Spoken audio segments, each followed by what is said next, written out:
সারা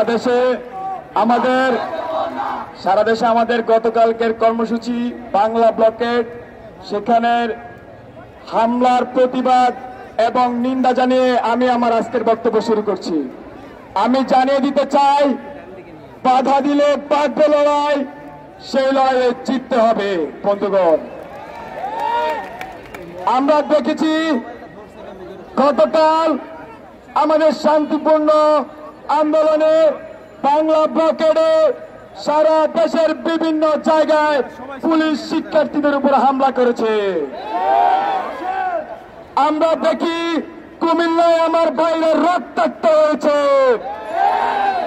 চট্টগ্রামে আমার ভাইদেরকে লাঠি পেটা করা হয়, পেরোবিতে ক্ষমতাসীন ছাত্র সংগঠনের সভাপতি আমাদের বৈষম্য বিরোধী ছাত্র আন্দোলনের এক সংগঠনকে চট্টগ্রাম মারে, তার তীব্র নিন্দা এবং প্রতিবাদ জানাচ্ছি।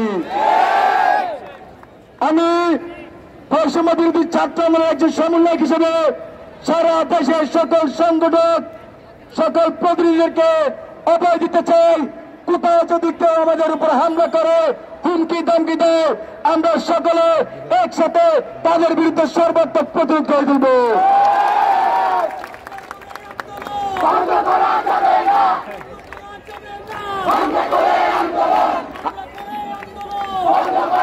খুবই দুঃখের বিষয় বন্ধুগণ, খুবই দুঃখের বিষয়।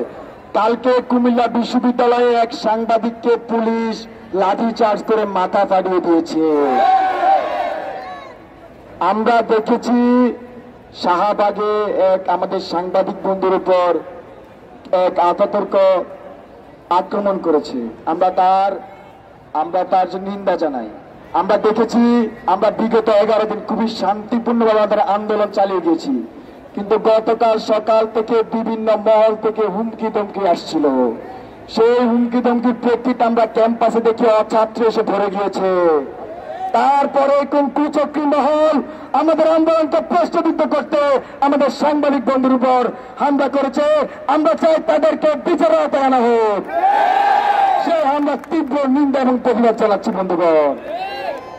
তারই সাথে আমি সরকারকে আহ্বান করছি, আমাদের যে সহজ সরল এক দফা দাবি বৈষম্য নিরসনে, সকল গ্রেডে বৈষম্য নিরসনে সংসদে আইন পাস করার মাধ্যমে কোটাকে ন্যূনতম পর্যায়ে নিয়ে আসার সেই আহ্বান যেন সরকার আমলে নেয়।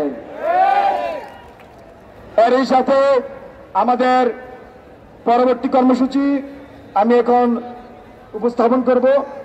আগামীকাল আমাদের সকল বিশ্ববিদ্যালয় ও জেলায় জেলায় অনলাইন অফলাইন প্রতিনিধি বৈঠক হবে এবং বিকাল 6টায় আমরা আমাদের পরবর্তী কঠোর কর্মসূচি নিয়ে একটি প্রেস ব্রিফিং করব। ঢাকা বিশ্ববিদ্যালয় কেন্দ্রীয় লাইব্রেরির সামনে আমরা একটি প্রেস ব্রিফিং করব।